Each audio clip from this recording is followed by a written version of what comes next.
లడ్డూ వివాదంపై జగన్మోహన్ రెడ్డి పిలుపు మేరకు మాజీ మంత్రి గుడివాడ అమర్నాథ్ ఆధ్వర్యంలో వైసీపీ నాయకులు కార్యకర్తలు బీహెచ్పీవి వెంకటేశ్వర ఆలయాన్ని దర్శించి పూజలు నిర్వహించారు. ఈ సందర్భంగా అమర్నాథ్ మాట్లాడుతూ చంద్రబాబు నాయుడు తన రాజకీయ అవసరాల కోసం వెంకటేశ్వర స్వామి ప్రతిష్టను దిగజార్చారని, ప్రపంచవ్యాప్తంగా ఉన్న వెంకన్న భక్తుల మనోభావాలను తీవ్రంగా దెబ్బతీశారని ఆయన స్పష్టం చేశారు. కూటమి ప్రభుత్వం అధికారంలోకి వచ్చి 4 నెలలు పూర్తయినప్పటికీ కూటమి ప్రభుత్వం ఇచ్చిన హామీలు నెరవేర్చకపోగా డైవర్షన్ పాలిటిక్స్ చేస్తున్నారని ఆయన ఎద్దేవా చేశారు. కల్తీ నెయ్యి ఎక్కడ వాడారు అనేది చెప్పాల్సిన బాధ్యత ఈ ప్రభుత్వానికి ఉందని అన్నారు.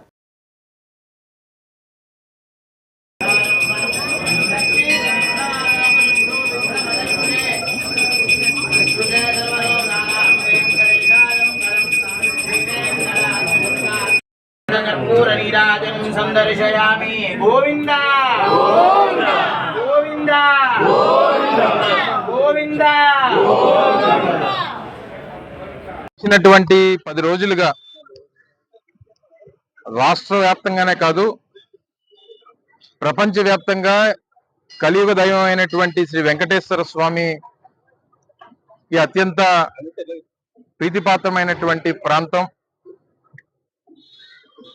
తిరుమల తిరుపతికి సంబంధించినటువంటి లడ్డూ మీద ఈ రాష్ట్ర ప్రభుత్వం, ఈ రాష్ట్ర ముఖ్యమంత్రి చేసినటువంటి వ్యాఖ్యల్ని తీవ్రంగా ఖండిస్తూ, ముఖ్యంగా ఆయన రాజకీయ అవసరాల కోసం, చంద్రబాబు నాయుడు గారి తాలూకా రాజకీయ అవసరాల కోసం చివరికి దేవుణ్ణి కూడా వాడుకున్నాడు అనేటువంటి విషయాన్ని మీ ద్వారా ప్రజలకు కూడా తెలియజేయాలనేటువంటి ఉద్దేశంతో ఈరోజు మా పార్టీ అధ్యక్షులు జగన్మోహన్ రెడ్డి గారు ఇచ్చినటువంటి పిలుపు మేరకు రాష్ట్ర వ్యాప్తంగా ఉన్నటువంటి అన్ని నియోజకవర్గ కేంద్రాల్లో పార్టీ నాయకులందరినీ కూడా ఆ దేవుడి ఆశీర్వాదం తీసుకొని, ముఖ్యంగా ఈ రాష్ట్ర ముఖ్యమంత్రి చంద్రబాబు నాయుడు గారికి బుద్ధి రావాలని, ఆయన చేస్తున్నటువంటి ఆరోపణలు, రోజుకొక వ్యాఖ్యలు ప్రజల్ని, ముఖ్యంగా భక్తుల్ని,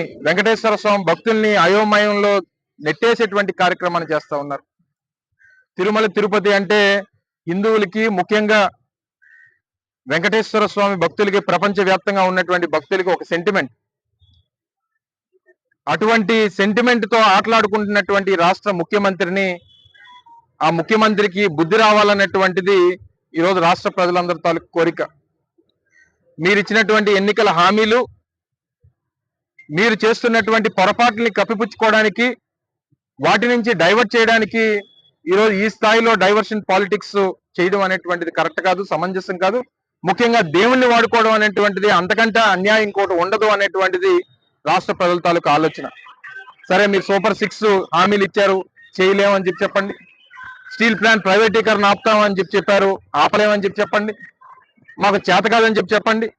మేము దొంగ హామీలు ఇచ్చి అబద్ధాలు చెప్పి మేము అధికారంలోకి వచ్చామన్నటువంటి మాట ప్రజలకు చెప్పండి, లెంపలేసుకోండి, ఆ దేవుణ్ణి క్షమాపణ కోరండి. అంతే తప్ప చివరికి ఆ దేవుణ్ణి కూడా రాజకీయాల్లోకి లాగడం అనేటువంటి సమంజసం కాదు. తిరిగి మళ్ళీ ఇదంతా కూడా జగన్మోహన్ రెడ్డి గారి మీద నెట్టేయాలనేటువంటి ప్రయత్నం అంతకంటే సమంజసం కాదు.